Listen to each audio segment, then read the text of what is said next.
भाषा शिक्षण से जुड़े तमाम मित्रों का आज के इस विशेष सत्र में स्वागत है। 10वीं पास करने के बाद बहुत सारे युवा रोजगार की तलाश में लग जाते हैं और उन्हें ऐसा लगता है जैसे कोई सरकारी नौकरी उपलब्ध नहीं है। आज के इस सत्र में 10वीं और 12वीं उत्तीर्ण मतलब पास किए हुए बालकों के लिए मैं कैरियर का ऑप्शन बताने जा रहा हूँ। ध्यान से सुनिएगा और अंत तक जुड़े रहिएगा।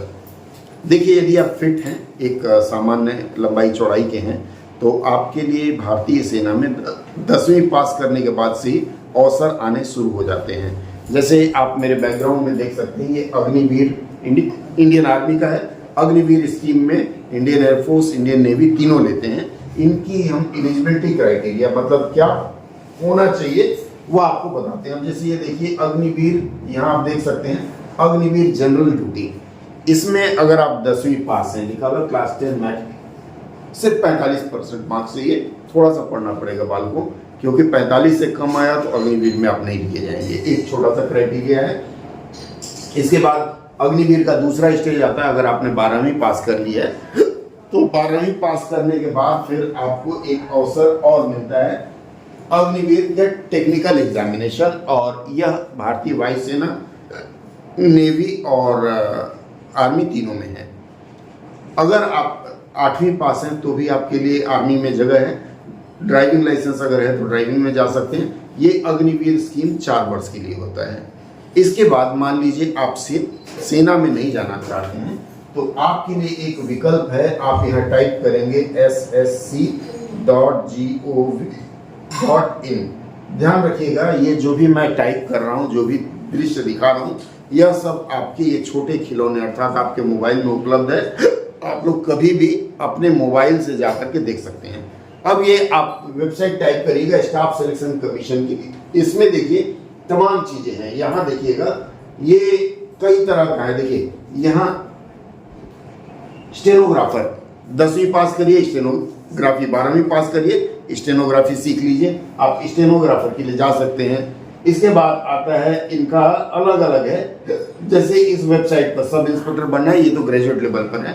तो अगर आप 10वीं पास हैं तो 10वीं पास के लिए staff selection commission paramilitary forces अर्थात सीआरपीएफ, बीएसएफ, एसएसबी, इन सब के लिए SSC-GD नाम से एक परीक्षा लेती है और 10वीं पास बालक बालिकाएं उसमें जा सकते हैं। काफ़ी लोग लिए जाते हैं। वर्दीधारी मतलब जो यूनिफॉर्म पहनते हैं उनकी सेवा। अब आते हैं सिविलियन सेवा में क्या। MTS मल्टीटास्किंग स्टाफ भर्ती प्रक्रिया करती है, जिसमें आपको टाइपिंग आना चाहिए, कंप्यूटर पर टाइपिंग, और एक खास स्पीड में अगर आप टाइप कर लेते हैं तो आप इस संस्थान के लिए जा सकते हैं। अभी पिछले वर्ष 70 लाख आवेदन आए थे, जिसमें काफ़ी लोग विभिन्न विभागों में भेजे गए हैं। और सबसे युवा बालक जो मुझे दिखा है 19 साल का, सिर्फ 19 में अभी प्रवेश कर रहा था तभी उसकी नौकरी लग गई। तो आप यदि 10वीं पास हैं, टाइपिंग का अभ्यास कर सकते हैं, तो अभ्यास करिए। आप स्टाफ सिलेक्शन कमीशन में एज ए MTS ज्वाइन कर सकते हैं 10वीं पास। अगर आपके पास पढ़ने का विकल्प है तो मैं आपसे कहूँगा कि पढ़ाई करिए, 12वीं तक करिए, लेकिन 10वीं और 12वीं पढ़ते पढ़ते टाइपिंग जरूर सीख लीजिए, क्योंकि जैसे ही 12वीं पास करेंगे आप, 12 पास करने के बाद स्टाफ सिलेक्शन कमीशन 12वीं पास बच्चों को फिर से ऑप्शन देती है LDC मतलब क्लर्कियल पोस्ट में जाने का, और उसके लिए भी उसमें मांगा जाता है आपके पास हिंदी अथवा इंग्लिश में टाइपिंग स्पीड होनी चाहिए और विथ एक्यूरेसी, उसमें गलती ना हो। तो आप चाहें तो 10वीं पास करके MTS के लिए जा सकते हैं। थोड़ा अगर पढ़ने का अवसर मिल पाता है तो 12वीं पास करिए।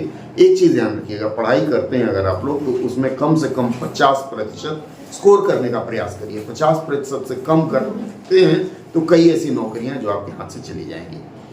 12वीं पास करते हैं, अगर आप फिट हैं, आप 166 सेंटीमीटर से अधिक लंबे हैं और आपकी उसी अनुपात में वजन, आँखें और तमाम फिटनेस है, मैं इसके बारे में फिर कभी चर्चा करूँगा, तो आप CRPF में बिना फिजिकल एग्जामिनेशन के वहाँ हेड कांस्टेबल लिए जाते हैं। इवन दिल्ली पुलिस में भी लिए जाते हैं। हेड कांस्टेबल बनने के लिए 12वीं पास होना चाहिए और हिंदी अथवा अंग्रेजी में टाइपिंग करने आना चाहिए। इसका मतलब है कि यदि आप 10th पास करते हैं तो मैं आपको पहली सलाह दूंगा कि आप लोग 10वीं उत्तीर्ण करते ही, 10वीं पास करते ही आपको सबसे पहला ऑप्शन टाइपिंग सीखना शुरू करिए। अगर आपका शॉर्ट हैंड की दिशा में इच्छा है जाने का, अर्थात आप पीए बनते हैं किसी के, तो शॉर्ट हैंड सीख लीजिए, शॉर्ट हैंड हिंदी अथवा अंग्रेजी में, इसकी भी मांग है। और मैंने देखा है जो स्टेनोग्राफी सीखे हुए लोगों की मांग इतनी है कि कोई भी बेरोजगार नहीं बैठता अगर एवरेज है तो। अब आता है इसके लिए हम पढ़ाई कैसे करें। पढ़ाई करने के लिए आप जब 10वीं पास कर रहे होते हैं तभी से general knowledge, English, mathematics, element mathematics या बेसिक मैथमेटिक्स और जनरल नॉलेज आपके जो भी आपने 8वीं 9वीं 10वीं में पढ़ाया हुआ, उसके अलावा करंट अफेयर्स के टॉपिक्स का अभ्यास करिए। और इसके साथ साथ अंग्रेजी का बेसिक, जैसे अंग्रेजी ग्रामर का नाउन क्या गलती है, प्रोनाउन कैसे, मतलब पार्ट्स ऑफ स्पीच हो गया, उसके अलावा वॉइस हो गया, टेंस हो गया, ट्रांसफॉर्मेशन ऑफ सेंटेंस, इस तरह के चीज़ों का अभ्यास करिए। और मुझे लगता है कि यदि आप लोग अभ्यास करेंगे तो जो युवा वर्ग हैं जिनके लिए आज हमने यह वीडियो बनाया है, उनको रोजगार 10वीं पास कर, सबके घर में तो वह परिस्थिति नहीं होती कि पढ़ ना पाए, तो मैं इस बात को अच्छी तरह समझ सकता हूं कि बड़ी मुश्किल से 10वीं पास किया और नौकरी चाहिए, तो मैं कहूँगा पढ़ाई पढ़ाई पढ़ाई, इसके अलावा तीसरा विकल्प नहीं है। अगर ढंग से पढ़ते हैं आप लोग, सही दिशा में प्रयास करते हैं। अब इसके बाद एक और चीज़ आती है, कैरियर ऑप्शन हम क्या चुनें। इस पर अगला वीडियो कि आप कैसे हैं इसकी जांच के लिए मैं एक सूत्र आपको दूंगा।